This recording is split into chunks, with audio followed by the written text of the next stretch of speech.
Hi viewers, welcome to grammar English grammar தமிழில். நீங்கள் school அல்லது காலேஜ் படிச்சுட்ருக்கீங்களா? இல்லை டிகிரி முடிச்சுட்டு TNPSC group 1, 2, 3, 4, TET, TRB, bank exam இது மாதிரி காம்பரேட்டிவ் எக்ஸாமுக்கு ப்ரிப்பேர் பண்ணுறீங்களா? இல்லை ஸ்கூல்லையே எனக்கு இங்கிலீஷ் கிராமர் வரவே வராது, இனிமேல் தான் நான் பேசிக்லேருந்து கிராமரை கற்றுக்கணும் அப்படின்னு நினைக்கிறீங்களா? இந்த 3 கேட்டகரியில் நீங்கள் எங்கே இருந்தாலும் இந்த வீடியோ உங்களுக்கு தான். இங்கிலீஷ் கிராமரை கற்றுக்கோங்க, எக்ஸாமில் கலக்குங்க. ஒவ்வொரு நாள் கிளாஸ் ஆரம்பிக்க போகிறதுக்கு முன்னாடியும் நம்ம ஏதாவது ஒரு பாசிட்டிவ் கோட்டை பார்த்துட்டு தான் ஆரம்பிக்கிறோம் இல்லைங்களா? அந்த வகையில் இன்றைக்கி நம்ம பார்க்க போகிற quote, if you can dream it you can do it, Walt Disney. அதாவது உங்களால் எதையெல்லாம் கனவு காண முடிகிறதோ அதையெல்லாம் உங்களால் செய்ய முடியும் அப்படின்னு வால்ட் டிஸ்னி சொல்கிறாரு. வால்ட் டிஸ்னி உங்களுக்கு யாருன்னு தெரியும்.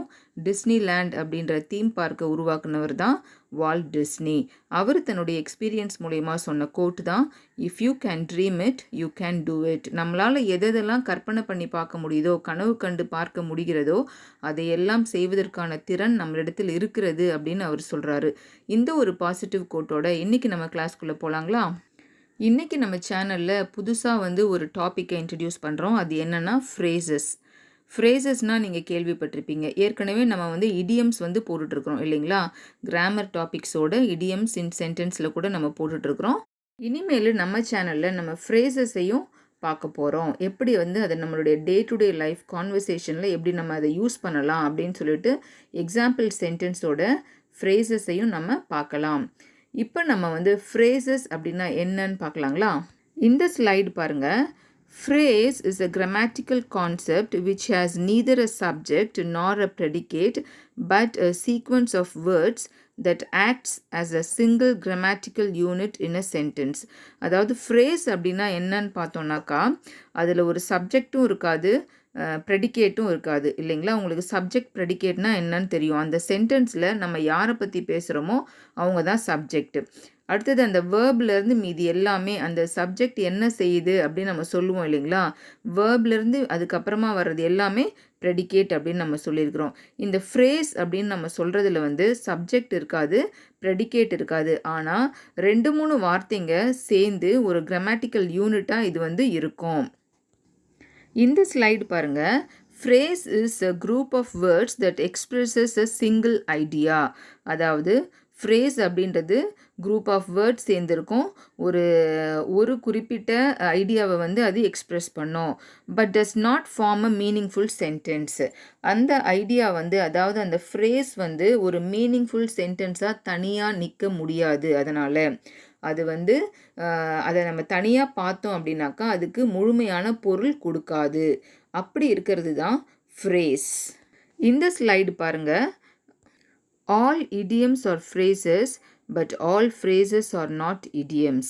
அதாவது என்ன சொல்கிறாங்கனாக்கா, நம்ம idioms பார்த்துட்ருக்கோம் இல்லைங்களா? எல்லா இடியமுமே நம்ம ஃப்ரேஸ் அப்படின்னு சொல்லலாம். எல்லா இடியமுமே ஃப்ரேஸ் தான். ஆனால் ஃப்ரேசஸ் எல்லாம் இடியம் கிடையாது அப்படின்னு சொல்கிறாங்க பாருங்களேன். இதே இன்னும் கொஞ்சம் நம்ம கிளியராக சொல்லணும் அப்படின்னு பார்த்தோம்னாக்கா, it is like all fathers are men but all men are not fathers. அதாவது அப்பாக்கள் எல்லாமே ஆண்கள் தான், ஆனால் ஆண்கள் எல்லாம் அப்பாக்கள் இல்லை அப்படின்னு நம்ம சொல்லுவோம் இல்லைங்களா? அந்த மாதிரி தான் இடியம்ஸ் எல்லாமே ஃப்ரேஸ் தான், ஆனால் ஃப்ரேசஸ் எல்லாமே இடியம்ஸ் கிடையாது. உங்களுக்கு ஃப்ரேஸ் அப்படின்னா என்னன்னு புரிஞ்சிருக்குன்னு நினைக்கிறேன். ஃப்ரேஸ் அப்படின்றது அதில் ஒரு சப்ஜெக்ட் இருக்காது, ப்ரெடிகேட் இருக்காது. அடுத்தது அது ஒரு குரூப் ஆஃப் வேர்ட்ஸ் சேர்ந்த ஒரு கிராமட்டிக்கல் யூனிட் தான் ஃப்ரேஸ். இந்த ஃப்ரேசஸை நம்ம டே டு டே கான்வர்சேஷனில் நம்ம யூஸ் பண்ணலாம். அதை எப்படின்னு பார்க்கலாங்களா? இன்றைக்கி நம்ம பார்க்க போகிற phrase a friend in court. a friend in court. இந்த ஃப்ரேஸ்க்கு மீனிங் என்னன்னு பார்க்கலாமா? இந்த ஸ்லைடு பாருங்கள். a friend in court அப்படின்னா மீனிங் என்னன்னு பார்த்தோன்னா, பர்சன் இன் ஹை பொசிஷன், அதாவது உயர்ந்த அதிகாரம் நிறைந்த பதவியில் இருப்பாங்க இல்லையா? அவங்கள தான் நம்ம இந்த மாதிரி சொல்லுவோம். அந்த இடத்துல அவங்களுக்கு நிறைய செல்வாக்கு இருக்கும், நிறைய அதிகாரம் இருக்கும், அவங்க தான் மிகப்பெரிய பதவியில் இருப்பாங்க. அந்த மாதிரி ஒரு அதிக அளவு அதிகாரம் நிறைந்த ஒரு பதவியில் இருக்கிறவங்கள நம்ம ஃப்ரெண்ட் இன் கோர்ட் அப்படின்னு சொல்லலாம். ஃப்ரெண்ட் இன் கோர்ட் இந்த ஃப்ரேஸை சென்டென்ஸில் பார்க்கலாமா? இந்த ஸ்லைடை பாருங்கள். A friend in court does not help the needy nowadays. அதாவது இப்போ இருக்கிற காலகட்டத்தில் இந்த மாதிரி அதிகாரம் நிறைந்த பதவியில் இருக்கிறவங்க தேவைப்படுபவர்களுக்கு உதவி தேவைப்படுபவர்களுக்கு செய்வது கிடையாது அப்படின்னு சொல்கிறாங்க. அதாவது உயர்ந்த பதவி அதிகாரம் இருப்பவர்கள் இப்பொழுது இருக்கக்கூடிய காலகட்டத்தில் உதவி தேவைப்படுபவர்களுக்கு உதவி செய்வது கிடையாது அப்படின்னு சொல்கிறாங்க. இது பொருத்தமாக தான் இருக்குது இல்லைங்களா?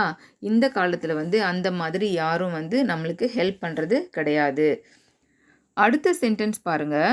Kumar can get this job because he has a friend in court. அதாவது குமார் இந்த ஜாப் குமாருக்கு கிடைச்சிடும், ஏன்னா அவருக்கு இந்த மாதிரி அதிகாரம் நிறைந்த பதவியில் ஒரு ஃப்ரெண்டு இருக்கிறாரு அப்படின்றது தான் இந்த ஃப்ரேஸோடைய meaning. A friend in court அப்படின்ற ஃப்ரேஸ்க்கு என்ன மீனிங், அதை எப்படி நம்ம சென்டென்ஸில் யூஸ் பண்ணலாம் அப்படின்னு நீங்கள் தெரிஞ்சிருப்பீங்கன்னு நினைக்கிறேன். இந்த ஃப்ரேஸை இனிமேல் உங்களுடைய கான்வர்சேஷனில் யூஸ் பண்ணுங்கள். என்ன வியூவர்ஸ், இந்த வீடியோ உங்களுக்கு பிடிச்சிருந்துச்சா? இந்த வீடியோ உங்களுக்கு பிடிச்சிருந்துச்சுனாக்கா இதை லைக் பண்ணுங்கள், உங்கள் ஃப்ரெண்ட்ஸ்க்கு ஷேர் பண்ணுங்கள். இது இன்ஃபர்மேட்டிவாக இருந்துச்சு அப்படின்னு நினச்சிங்கனாக்கா நம்ம சேனலை சப்ஸ்கிரைப் பண்ணுங்கள், பக்கத்தில் இருக்கிற பெல் ஐக்கானை ப்ரெஸ் பண்ணுங்கள். அப்போ தான் நாங்கள் போடுற வீடியோஸ் டெய்லி நோட்டிஃபிகேஷனில் உங்களுக்கு சேரும். மறந்துடாதீங்க வியூவர்ஸ், நம்ம சேனலில் போடுற இடியம்ஸ் அண்ட் ஃப்ரேசஸை டெய்லி உங்களுடைய கான்வர்சேஷனில் நீங்கள் யூஸ் பண்ணி ப்ராக்டிஸ் பண்ணுங்கள். Thank you viewers.